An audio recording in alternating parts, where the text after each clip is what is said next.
वो जगजीवन राम जब रक्षा मंत्री थे तो मिराज जो विमान था उसकी खरीदी भी भारत ने फ्रांस से ही की थी। अमेरिका तब भी हमें आंखें दिखाता ही था। धार्मिक स्वतंत्रता सबके लिए है, लेकिन उसका दुरुपयोग आतंकवाद के लिए हो या कट्टरपंथ के लिए हो वो अलाउ फ्रांस भी नहीं करता। आर्ट के लिए भी प्रोत्साहन फ्रांस सबसे बड़ा एक यूरोप का केंद्र माना जाता है, और उसमें भी हमारे यहाँ के जो अच्छे कलाकार हैं उनको वर्षों से उनकी गैलरी बनना, उनके लिए कैसे काम हो सकता है। आप भारत के किसी भी राज्य में ऐसी स्थिति नहीं होगी कि वहाँ आपको बार बार ये निर्देश दिया जाए सरकार की तरफ से, भैया आप 7 बजे बाद हाथ में मोबाइल लेकर मत निकलना, तो वहाँ छीन लिया जाएगा।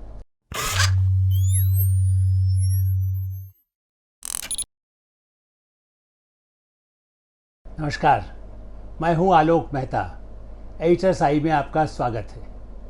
G20 देशों के सम्मेलन के लिए एक तरह से जो शंखनाद है अब लगभग काउंटडाउन जैसा शुरू हो गया है, और उसी पर हम चर्चा कर रहे हैं कि भारत के संबंध उन देशों के साथ क्या है। हमने पहले कुछ देशों की चर्चा की, आज हम चर्चा कर रहे हैं यूरोप भारत पर निर्भर, यूरोपीय देश भारत पर निर्भर। आपको आश्चर्य होगा, आपको लगेगा कि भारत क्या इतना सुपर पावर हो गया, क्या आर्थिक दृष्टि से हमने ऐसी क्रांति हो गई है? जी नहीं, लेकिन हाँ, दूसरे देश G20 देशों के इस सम्मेलन में जो यूरोप के देश हैं, ब्रिटेन और फ्रांस, जर्मनी की चर्चा हम पहले इस पर कर चुके हैं एडिटरसाई में, और इसलिए मैं ये ध्यान दिलाना चाहता हूँ कि जर्मनी की बात चर्चा तो की, लेकिन फ्रांस और ब्रिटेन, उनके साथ भी हमारे जो ऐतिहासिक संबंध हैं 1600 से, अब तो 2023 हो रहा है। आप देखिए कि जिन देशों के साथ कड़वे भी रहे, चूँकि उन्होंने जिस तरह से भारत पर अपना साम्राज्य फैलाया था, लेकिन आज़ादी के बाद धीरे धीरे धीरे धीरे फ्रांस के साथ हमारे जो संबंध हैं वो G20 के समय में एक नया रूप, यूरोपीय देश आने वाले समय में हमेशा वो, जैसे अमेरिका है, यूरोप है, रूस है, चीन है, वो एक दूरगामी रणनीति के तहत काम करते हैं। उन्हें समझ में आ गया है, जो उनके विशेषज्ञ, उनके विदेश मामलों के जानकार, उनके रिसर्च फाउंडेशंस, उनके इंस्टीट्यूट्स, कि भारत आने वाले वर्षों में निश्चित रूप से सुपर पावर की श्रेणी में रहने वाला है। इसलिए 2047 तक का तो एजेंडा वो खुद ही अभी से बात करने लगे हैं। कोई 2030 में भी तक क्या हो सकता है अगले 7 साल में, कुछ कहते हैं 2047 तक क्या होगा, या ये कहते हैं कि 2050 तक क्या होगा।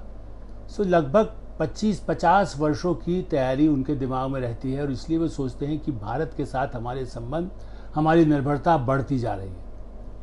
रूस और चीन का रुख जिस तरह से रहा है यूरोप के प्रति भी, अमेरिका के प्रति, पश्चिमी देशों पर, पहले पश्चिम हम पर दबाव डालता था, अब रूस के साथ हमारे संबंध हैं ही। लेकिन मैं फ्रांस की चर्चा करता हूँ। फ्रांस के साथ भी हमारे संबंध बहुत पुराने हैं, और आज़ादी के बाद खास करके कई ऐसे मौके आए, जैसे आपको याद हो जगजीवन राम जब रक्षा मंत्री थे तो मिराज जो विमान था उसकी खरीदी भी भारत ने फ्रांस से ही की थी। अमेरिका तब भी हमें आंखें दिखाता ही था, लेकिन ऐसी स्थिति में फ्रांस हमारा तब भी रहा। उससे आगे यदि चलें तो 1998 में उनके साथ स्ट्रेटेजिक पार्टनरशिप वाला हमारा समझौता हुआ 98 में, और जिस समय कई देश भारत के बने, अमेरिका खास करके हमसे आज भी हमारी तरफ नहीं बात कर रहा था,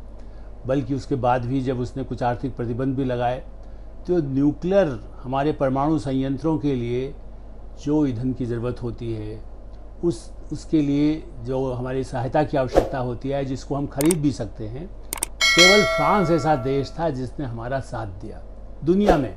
परमाणु वैसे शक्ति वाले तो देश वैसे ही गिने चुने हैं, उस दृष्टि से फ्रांस ने उस घड़ी में जब लोगों ने कहा कि आपने परमाणु परीक्षण किया, हम आपका साथ नहीं देंगे, तब फ्रांस ने साथ देना है। उनके साथ भी 25 साल हमारे संबंधों के बाद अभी वर्षगांठ बनी, और उस अवसर पर भारत के प्रधानमंत्री नरेंद्र मोदी खुद भी फ्रांस गए थे, वहाँ चर्चा होती रही। हाल में राफेल को लेकर के विवाद हुआ, लेकिन मिराज के समय तो कोई उनके विवाद उस पर भी हुआ था, मैं उसकी याद नहीं दिलाना चाहता, लेकिन जिस तरह का विवाद इस समय कांग्रेस पार्टी ने फैलाने की कोशिश किया, वो चूंकि पहले जो खरीदारी होती थी उसमें तो कई दलाली सब चलता था, इस बार तो सरकार से सरकार के पीछे तो हर कुछ ब्लैक एंड वाइट सब कुछ रिकॉर्ड में रहा, इसलिए अब तक राफेल पर सारे हल्ला गुल्ला के बाद भी कुछ नहीं हो पाया। तो विमानों की, चाहे लड़ाकू विमान हो, दूसरे एयरबस मैंने उस तरह के विमान हो, उनको लेकर के भी तो फ्रांस के साथ एविएशन में हमारे संबंध कई वर्षों से हैं। अंतरिक्ष में, सैटेलाइट में आने वाले वर्षों में हम क्या उनके साथ कर सकते हैं, उस दृष्टि से भी फ्रांस के साथ, जो फ्रांस की टेक्नोलॉजी हम लोग, मुझे याद है पहले के प्रधानमंत्रियों के समय में भी मुझे कई बार जाने का अवसर मिला। मैं पहले भी कई बार वैसे गया हूँ, इसके अलावा प्रधानमंत्रियों के साथ भी गया हूँ, अटल बिहारी वाजपेयी भी गए हैं, राजीव गांधी भी गए थे। और तब से लगातार टेक्नोलॉजी में हम क्या, टेलीकॉम के क्या हो सकता है। क्रॉस बार टेलीफोन जब भारत में आया तब भी फ्रांस का सहयोग लेने की कोशिश की गई थी। आज हम तो टेलीकॉम क्रांति में, हम दुनिया में लगभग सबसे आगे, डिजिटल क्रांति में आगे दिखाई दे रहे हैं। और इसलिए इस बार भी लोगों को बताया जा रहा है G20 देशों में। तो इस सम्मेलन में फ्रांस के मैक्रोन जब आएंगे राष्ट्रपति, और वो पहले से प्रतीक्षा कर रहे हैं, उनको निमंत्रण भी दिया गया, वो पहुंचेंगे और जिस तरह की बातचीत होगी, और ये तो पहले से एजेंडा तय होता है, तो द्विपक्षीय बातचीत के भी अवसर हैं। फिर मिलकर के भी हम पर्यावरण को मुद्दों कहें, आतंकवाद से लड़ने में फ्रांस पर और ब्रिटेन पर भी किस तरह से कई आतंकवादी ऐसी घटनाएं हुई जो, जिसको कह सकते हैं कि इस्लामी आतंकवाद कहिए या उस तरह का, जिससे कि फ्रांस तो बहुत प्रभावित रहा। अफ्रीकन देशों के लोग भी जो मैंने उनको भी यूज़ करने की कोशिश हुई, तो वहाँ पर कई ऐसे जो इस्लामिक कानून हैं उन पर हटा दिया गया कि भाई यहाँ पर उस तरह के कानून नहीं लागू हो सकते, आपके अपने देश में हो सकते हैं,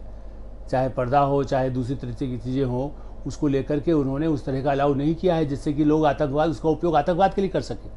धार्मिक स्वतंत्रता सबके लिए है, लेकिन उसका दुरुपयोग आतंकवाद के लिए हो या कट्टरपंथ के लिए हो, वो अलाउ फ्रांस भी नहीं करता। तो टेलीकॉम हो, एविएशन हो, ट्रेड हो, माने वैसे जर्मनी आगे है लेकिन फ्रांस भी कम नहीं है। ब्रिटेन, जर्मनी और फ्रांस, ये तीनों प्रतियोगी हैं। तो यूरोप में आने वाले वर्षों में भारत से कितना सहयोग बढ़ सकता है, पूंजी निवेश हम यहाँ करें तो क्या फ़ायदा है। चाइना, उसका भी चाइना से संबंध रहा है, लेकिन अब उनको समझ में आ गया चाइना के साथ हमें ज़्यादा रहना ठीक नहीं है, चाइना का कोई भरोसा नहीं है, चाइना तो और भी हमारे यहाँ वायरस फैला देगा कोविड की तरह से। इसलिए भारत की तरफ, भारत में उनकी कंपनियां बड़े पैमाने पर आ रही हैं, उनके लोग भारत में रह रहे हैं, और भारतीय मूल के लोग भी, जो फ्रांस भाषा का तो समस्या है, लेकिन शिक्षा के क्षेत्र में उन्होंने तत्काल कहा कि हम 5 साल के लिए वीज़ा देंगे छात्रों के लिए।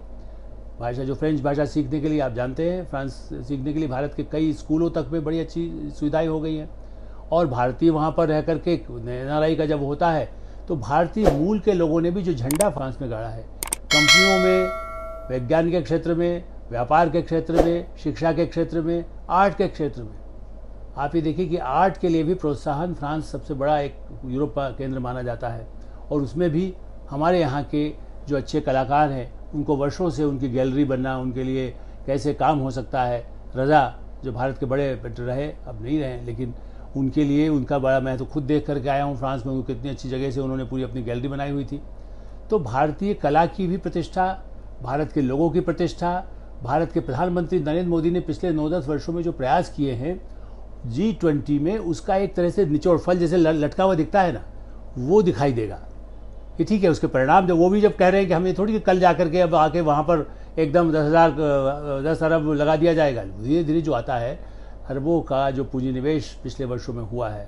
डॉलर में, पाउंड में, जो भी संयुक्त अरब अमीरात है वो भी करता है, लेकिन फ्रांस को देख करके अफ्रीका के देशों, साउथ अफ्रीका के देशों, तो फ्रांस एक बड़ा देश है। इसी तरह से ब्रिटेन, मैं इसलिए कहूँगा कि एक ही देश की चर्चा करना, आपको लगा कि आप केवल उसकी बात कर रहे हैं, लेकिन मैं ऐसा मानता हूँ कि जिस तरह से हम कृष्णा से उसकी बात है, तृष्णा सैटेलाइट वाली जो परियोजना है, यदि हम फ्रांस से उसके साथ कर रहे हैं, जबकि ब्रिटेन भी, हमें तो वेस्टलैंड हेलीकॉप्टर की बात यदि आप जब आती है तो आता है, ब्रिटेन तो हमेशा में देने में ऐसे कई बार उसने ऐसे भी दिए जिसका उपयोग नहीं हो सका। लेकिन ब्रिटेन में भी रोजगार के लिए टाटा का जगुआर, यदि वो फैक्ट्री बीच में उन्होंने कहा था कि भाई वहाँ जो ठीक से परिस्थितियाँ नहीं तो हम वापस चले जाएंगे, हम फैक्ट्री को यहाँ से हटा लेंगे, तब निश्चित तो ब्रिटिश सरकार ने आगे पहल की, बोरिस जॉनसन और सब वहाँ के प्रधानमंत्री ने, कि नहीं टाटा वहाँ रहे। तो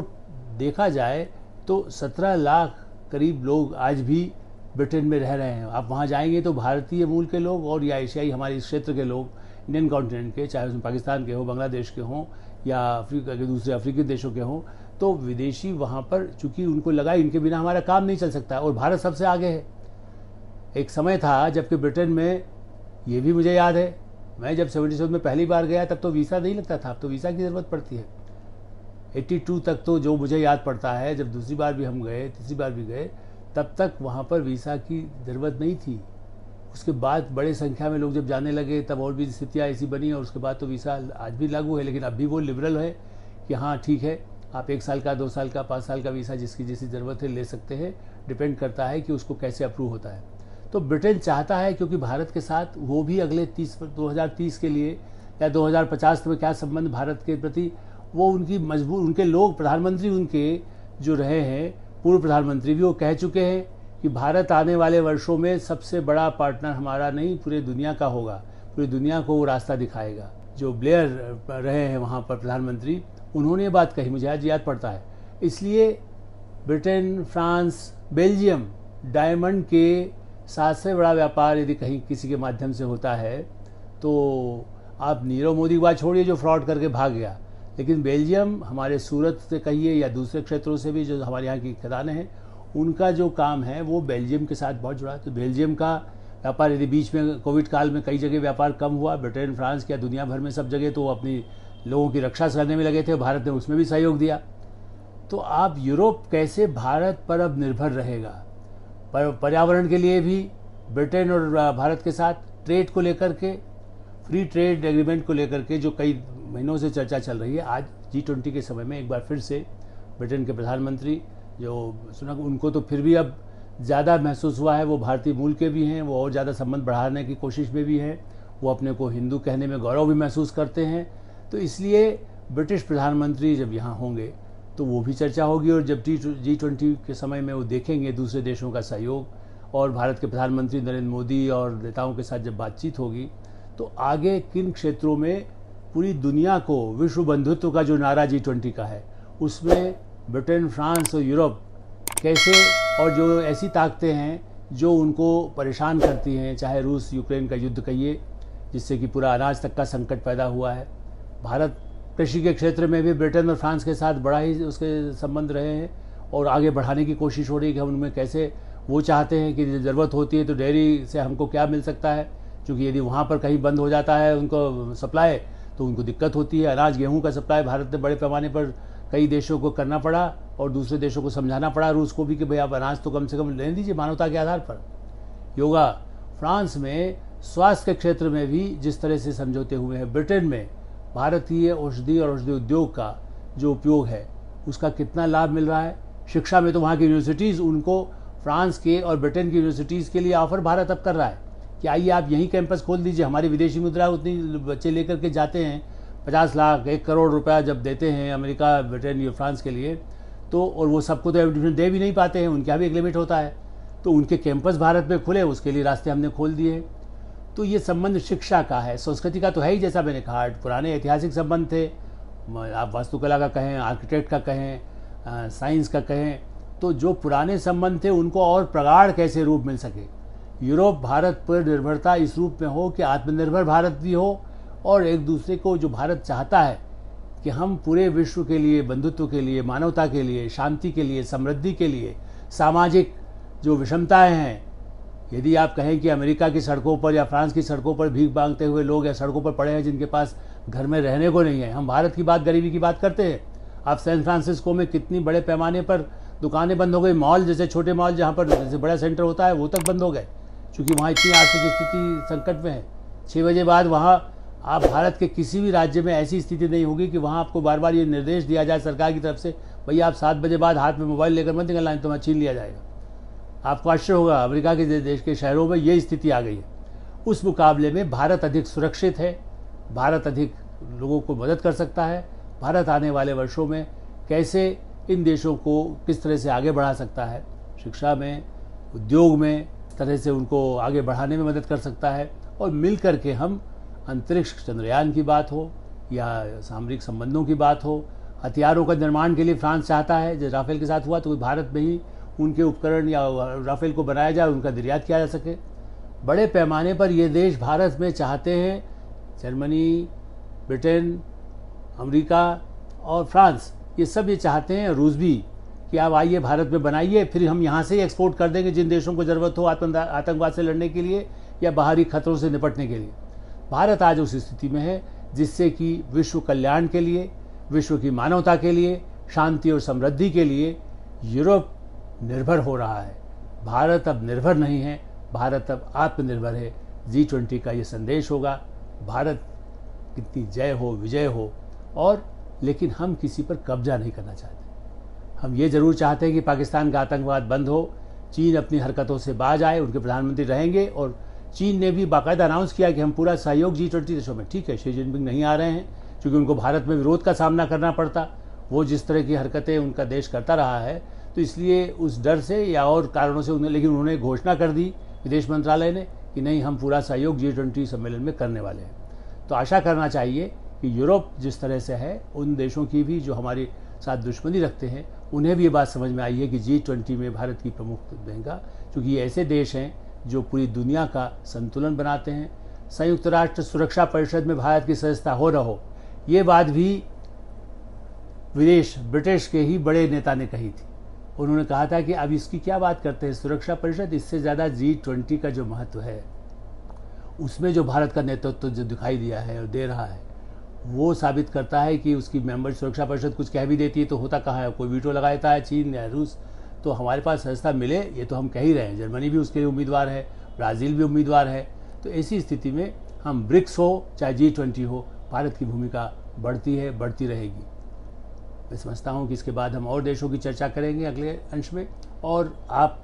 इस कार्यक्रम को देखते रहिए। एडिटर्स आई मतलब जो हमने आंखों देखा है, इन देशों में मैं कई बार यात्रा कर चुका हूँ, उसकी झलक, उसके अनुभव के आधार पर आपसे बातें करता हूँ। मैं कोई विदेश मामलों के तहत कि खाली सरकार जो बोलती है वो नहीं, जो खुद मैंने देखा, सुना, समझा है, वो आपके साथ शेयर करता हूँ। आप भी इस चैनल को, हमारी बातों को आगे तक पहुँचाइए, इसको सब्सक्राइब करिए, ताकि लोगों को एक सकारात्मक बातों का भी अंदाज़ लगे। दुश्मनी जिससे है, उसके बाद भी दुनिया में हम मित्रता का क्या संदेश दे रहे हैं, ये इस तरह से हम अपनी बात को आगे बढ़ाते रहें। धन्यवाद, नमस्कार।